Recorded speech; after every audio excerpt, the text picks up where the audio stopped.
ทีแรงตรงไปชุดที่1ข้าววีรพงศ์ศรีหาวงศ์นักกีฬาลอยน้ำเจ้าของส่งเหรียญเงินงานมากรรมกีฬาสั้นครั้งที่8ที่แกว่งจำปาสัก2เหรียญคำ1เหรียญเงินงานมากรรมกีฬาสั้นครั้งที่9ที่แกว่งหลวงพระบาง3เหรียญคำ1เหรียญเงินงานมากรรมกีฬาสั้นครั้งที่10ที่แกว่งอุดมไซ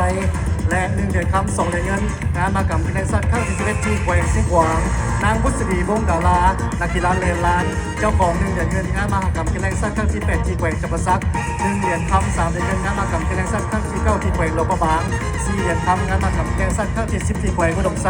และ2เหรียญคำงานมหกรรมกีฬาสั้นครั้งที่11ที่แกว่งเสียงขวางเท่ากับว่านักกีฬาหมากคางเจ้าของ1เหรียญทองงานมหกรรมกีฬานักเรียนมัธยมศึกษาทั่วประเทศครั้งที่3ที่แกว่งหลวงพระบาง2เหรียญคำ1เหรียญเงินงานกีฬาพื้นเมืองที่แกว่งบริคำไซ1เหรียญคำงานมหกรรมกีฬาสั้นครั้งที่9ที่แกว่งหลวงพระบาง1เหรียญทองงานมหกรรมกีฬาสั้นครั้งที่10ที่แกว่งอุดมไซและ1เหรียญคำ1เหรียญทองงานมหกรรมกีฬาสั้นครั้งที่11ที่แกว่งเสียงขวางจุดที่2ข้าวถาวรพลอาสานักกีฬารถทีเจ้าของ2เหรียญคำ1เหรียญทองงานมหกรรมกีฬาแห่งชาติครั้งที่11ที่แขวงเสียงขวางนางสุขสวรรค์มารีวันนักกีฬาแลนลานเจ้าของ1เหรียญคำ1เหรียญเงินงานมหกรรมกีฬาแห่งชาติครั้งที่9ที่แขวงหลวงพระบาง1เหรียญคำ1เหรียญทองงานมหกรรมกีฬาแห่งชาติครั้งที่10ที่แขวงอุดมไซและ2เหรียญคำงานมหกรรมกีฬาแห่งชาติครั้งที่11ที่แขวงเสียงขวางนางสุภพรศรีหานาถนักกีฬาหมากเซิร์ฟเจ้าของ1เหรียญคำ1เหรียญเงินงานมหกรรมกีฬานักเรียนประถมศึกษาทั่วประเทศที่แขวงจำปาสัก2เหรียญคำ1เหรียญเงินงานมหกรรมกีฬาแห่งชาติครั้งที่10ที่แขวงอุดมไซ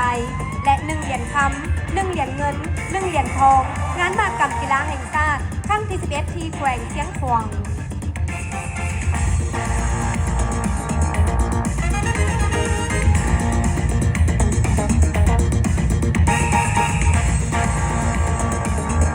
ชุดที่3ข้าวพุทธกรบุตรเวชนักกีฬาบานบ่วงเจ้าของ1เหรียญเงินงานมหกรรมกีฬาแห่งชาติครั้งที่6ที่นครหลวงเวียงจันทร์1เหรียญคำงานมหกรรมกีฬาแห่งชาติครั้งที่7ที่แขวงสวรรณเขต1เหรียญคำงานมหกรรมกีฬาแห่งชาติครั้งที่8ที่แขวงจำปาสัก1เหรียญเงินงานมหกรรมกีฬาแห่งชาติครั้งที่9ที่แขวงหลวงพระบางและ1เหรียญคำงานมหกรรมกีฬาแห่งชาติครั้งที่11ที่แขวงเสียงขวางนางนิดหน่อยพรหมจิตนักกีฬาเลนลานเจ้าของ3เหรียญคำ1เหรียญทองงานมหกรรมกีฬาแห่งชาติครั้งที่11ที่แขวงเสียงขวางเท่านักตะกีอินทรีสุพรรณนักกีฬาหมากเซิร์ฟเจ้าของ2เหรียญคำ1เหรียญเงินงานมหกรรมกีฬาแห่งชาติครั้งที่10ที่แขวงอุดมไซและ1เหรียญคำ1เหรียญทองงานมหกรรมกีฬาแห่งชาติครั้งที่11ที่แขวงเสียงขวาง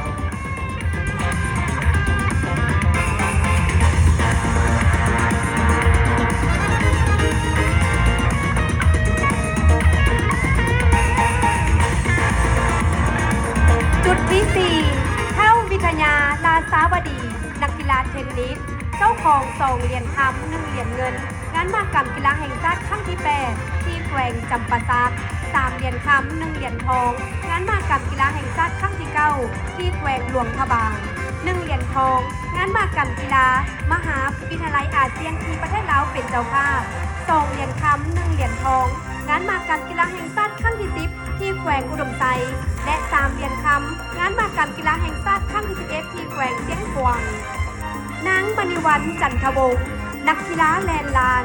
เจ้าของ3เหรียญคำ1เหรียญเงินงานมหกรรมกีฬาแห่งชาติครั้งที่9ที่แขวงหลวงพระบาง4เหรียญคำงานมหกรรมกีฬาแห่งชาติครั้งที่10ที่แขวงอุดมไซ1เหรียญเงินงานกีฬามหาวิทยาลัยอาเซียนครั้งที่19ที่ประเทศเมียนมาและ3เหรียญคำ1เหรียญเงินงานมหกรรมกีฬาแห่งชาติครั้งที่11ที่แขวงเชียงขวางนางกันตนาไซญาลาภนักกีฬายิงปืนเจ้าของ4เหรียญคำงานมหกรรมกีฬาแห่งชาติครั้งที่11ที่แขวงเชียงขวาง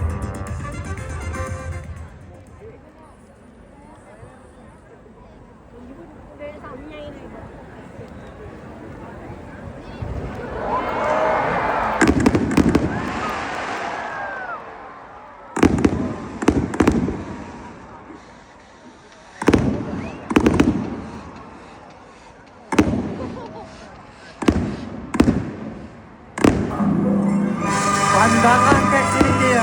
เติมไฟของงานมหกรรมกีฬาแห่งชาติครั้งที่12ที่นครหลวงเวียงจันทร์เปรียบเหมือนความรุ่งเรืองเรื่องแดงยุคส สมัยของการพัฒนาประเทศชาติ